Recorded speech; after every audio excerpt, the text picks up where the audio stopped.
But what I wanted to ask you though, why this form of this Najdi Islam that you're describing, why has it been propagated? You know, what's behind propagating it? That's Well, I mean, this is it's very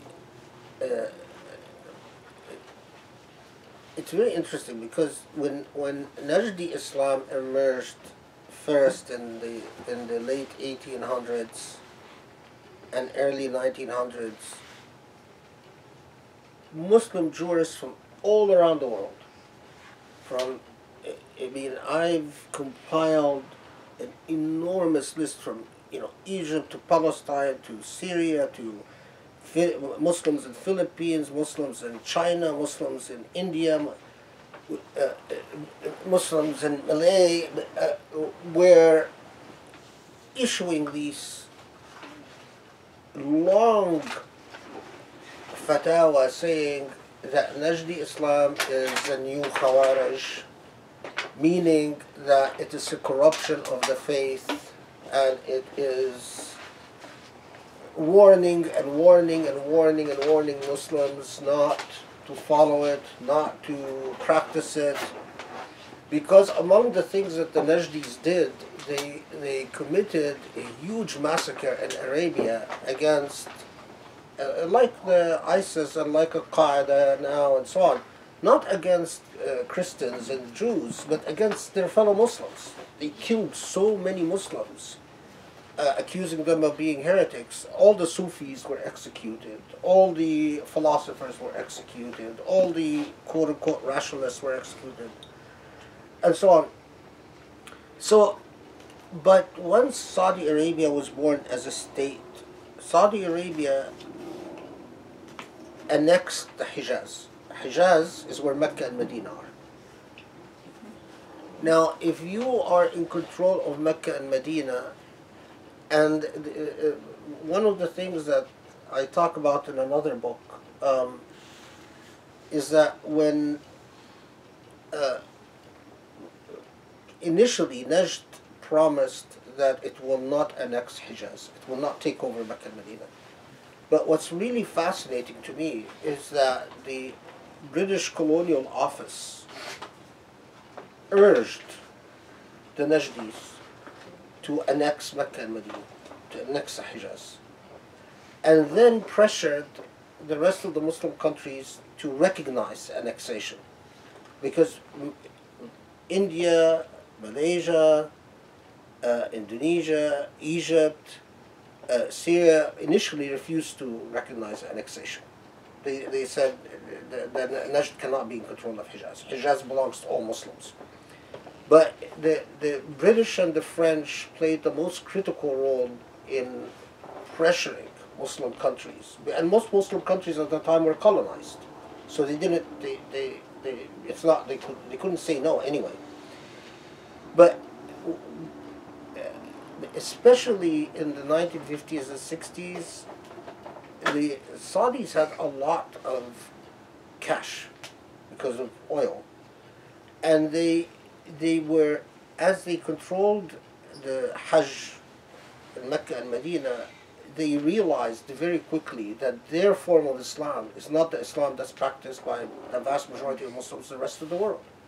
I mean, the pilgrims from Egypt would come, the pilgrims from Indonesia would come, from Malaysia would come, pilgrims from China would come, and they would see that their Islam is very different than theirs, than the Bedouin Islam.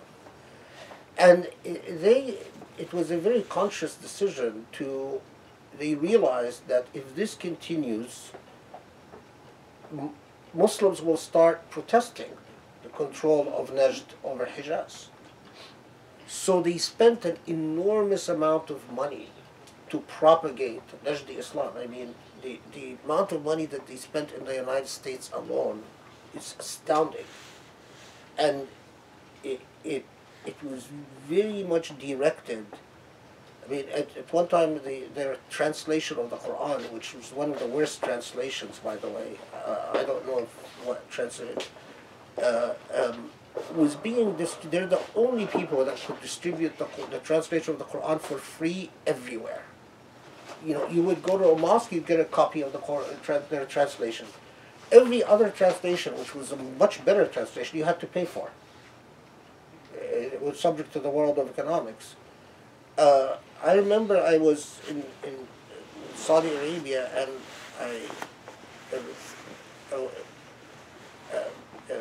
in one of my visits, and I was talking to a man who was responsible for dawah, preaching Islam in the U.S., and he was telling me, oh yes, we have a carton of just freshly minted 100,000 copies of their translation of the Quran that they were getting ready to ship to the United States. And I was telling them, you know,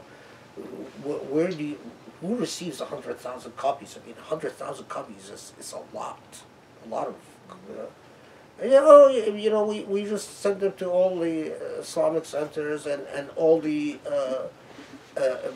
even Middle Eastern stores, and this was back in the 80s.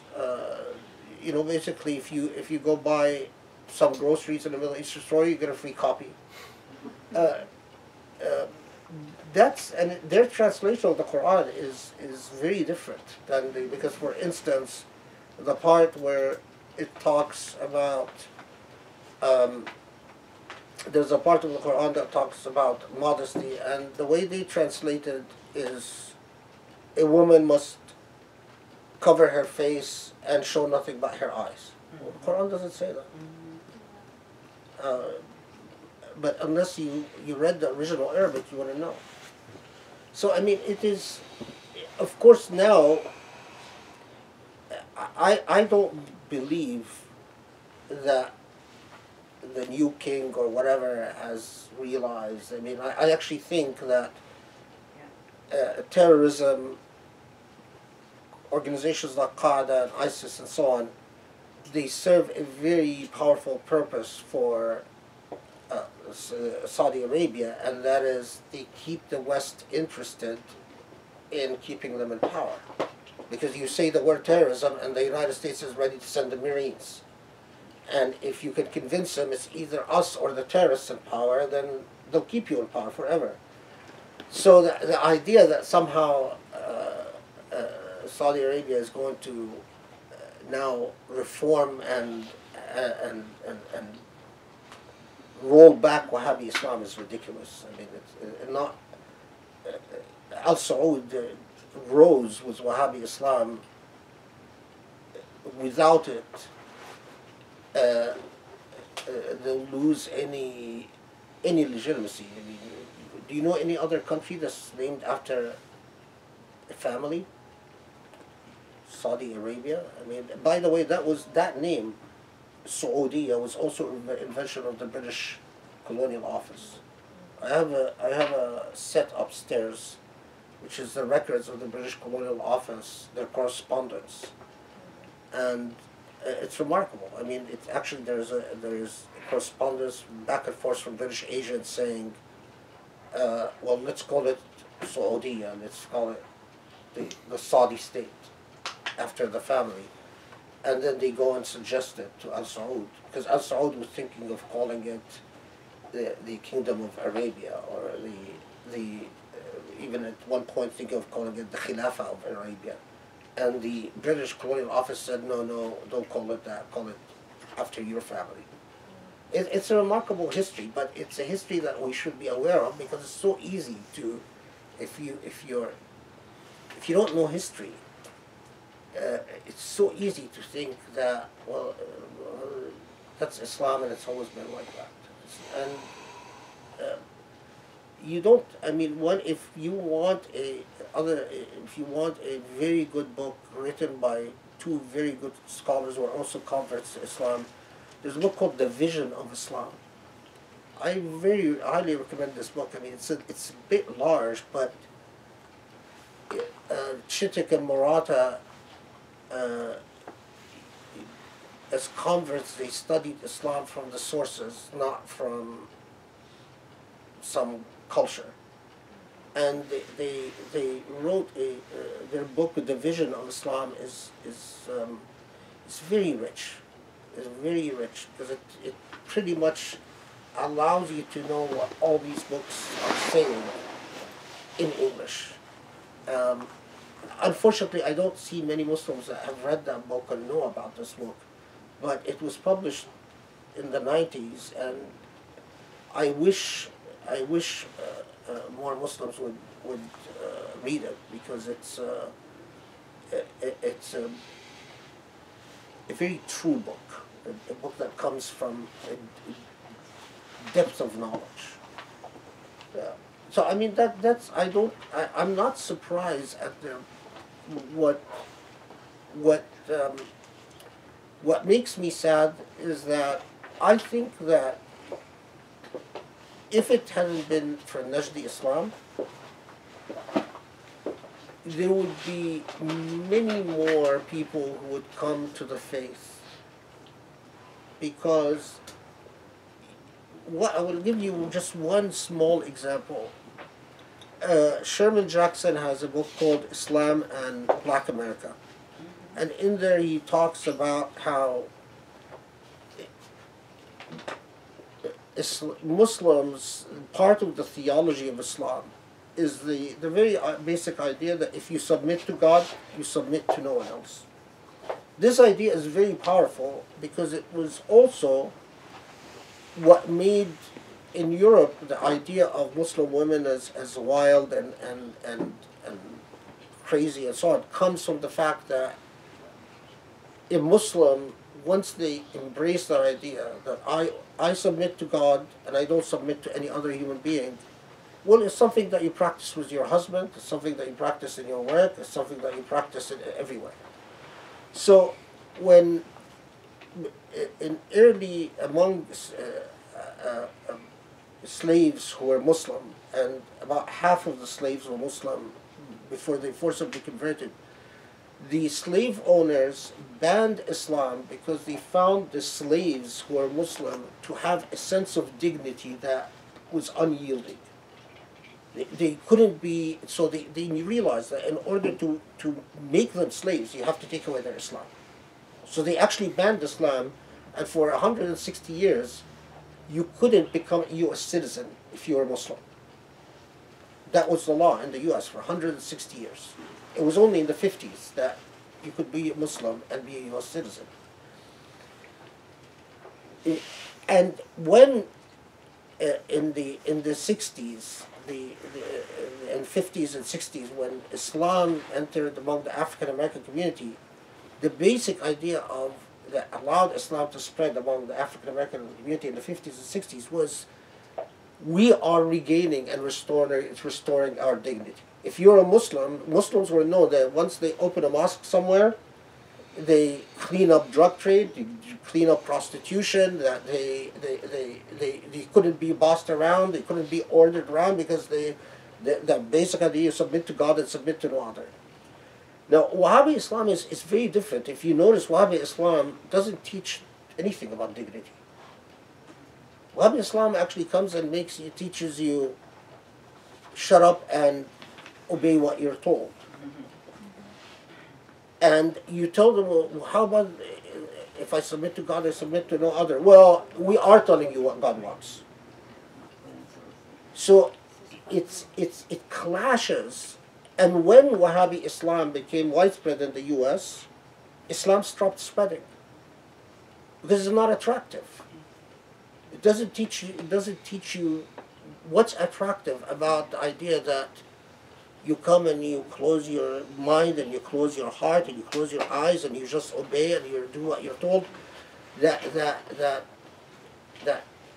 It's actually, there is a very good book written by a Turkish historian called Islamic Emancipation that studies why it was so difficult for Muslims to be colonized, and while so many places that were colonized, the colonial powers managed to erase native culture completely. But with Muslims, colonialism had the hardest time. And it was because of that theology of dignity I cannot be controlled because I am God's creature. And when I demand my rights, I don't demand my rights because I demand my rights because it's an imperative. God tells me I have no choice but to demand my rights, to demand respect, to demand my liberation.